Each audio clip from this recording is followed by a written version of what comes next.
नेपाली सिरुचाली संसारमा नेपालको इतिहासमा एउटा यस्तो अर्थमन्त्री जसले मन्त्री कस्तो हुनुपर्छ भनेर रोल मोडल देखाइदिए। पहिलो दिन नै उनले देखाएको कार्यशैलीले विश्वभर रहेका नेपालीहरूलाई भावुक बनाइदिएको छ।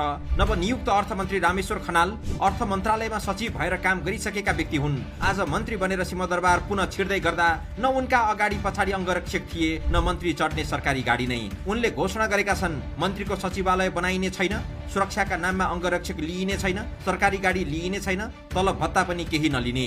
मन्त्री भएको पहिलो दिन नै उनले गरेको यो बाचाले वर्षौंदेखि मन्त्री हुनकै लागि राजनीति गरिरहेका, मन्त्री बनौला र सुविधा भोग गरौला भनेर बसेका नेता र राजनीति कर्मीहरूलाई ठूलै झड्का दिएको छ। राजनीतिमा पुरै खैला बैला मचिएको छ। रामेश्वरको जस्तै गरी ऊर्जा मन्त्री कुलमान घिसिङले पनि सेवा सुविधा नलिने, सुरक्षा कर्मी पनि नलिने जनाएका छन्। अर्थमन्त्री खनालले पदभार ग्रहण गर्दै पहिलो निर्णय यस्तो गरिदिए कि चालु आर्थिक वर्षमा कुनै पनि टुक्रे योजनाहरू सञ्चालन हुने छैनन्। एक झट्कामै सबका सब खारेज भएका छन्। टुक्रे योजनाहरू हुन् जो नेताहरूले 1 लाख 2 लाखदेखि 10 लाख रुपियाँसम्मका योजनाहरू कनिका छरे झैं गरी आफ्ना कार्यकर्ता खुसी पार्नका लागि देशभर बाँडेका थिए। सबै मन्त्रालयमा गरी यस्तो बजेट 50औं अरब पुग्छ।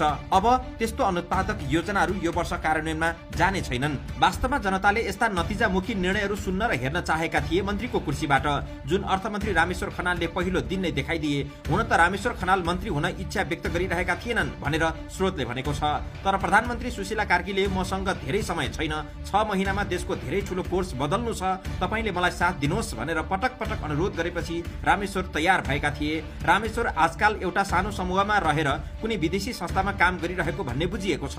तर प्रधानमन्त्रीले निरन्तर माग गरेपछि उनी राजी भएका थिए, तर त्यसमा पनि शर्त राखेका थिए। म तलब भत्ता लिन्न, सरकारी सवारी साधन प्रयोग गर्दिन र सुरक्षा पनि चाहिँदैन, मेरो कुनै सचिवालय पनि बन्ने छैनन्, तर एकजना ड्राइभर चाहिन्छ भनेका थिए। त्यसमा प्रधानमन्त्री कार्कीले सहजै स्वीकार गरेकी थिइन् र मन्त्री बन्न राजी भए रामेश्वर खनाल। आज शीतल निवासमा मन्त्री बन्न जाँदा पनि रामेश्वर खनाल आफै गाडी चलाएर पुगेका थिए। मन्त्री बनेर सिंहदरबारमा पदभार ग्रहण गर्न जाँदा पनि उनी आफ्नै निजी गाडीमा पुगेका थिए। पदभार ग्रहण गर्ने क्रममा मन्त्री खनालले दिएको अभिव्यक्ति झनै भावुक बनाउने खालको छ। उनले मन्त्रीहरूलाई स्पष्ट निर्देशन दिँदै भनेका छन्, मन्त्रालयको काम गर्न म जति बेलै मन्त्रालयमा हुनेछु, तर व्यक्तिगत काम लिएर कुनै पनि कर्मचारी मेरो घरमा साँझ बिहान नआउनु। तपाई कुनै पनि कर्मचारीले मेरो घरको लोकेसन थाहा नपाएकै राम्रो। पछिल्लो 46 वर्षदेखि आफू सिंहदरबार आइरहे पनि हालसम्म यति ठूलो क्षति नदेखेको उनले बताए। प्रदर्शनका क्रममा सिंहदरबारमा ठूलो क्षति पुगेकाले अब चाँडो भग्नावशेष हटाई भित्तामा रङ रोगन गर्न उनले निर्देशन पनि दिएका छन्। रामेश्वर खनालले देखाएको यो व्यवहारले नेपाली राजनीतिमा एउटा नयाँ परिभाषा सिर्जना गरेको छ। उनको साधारण जीवन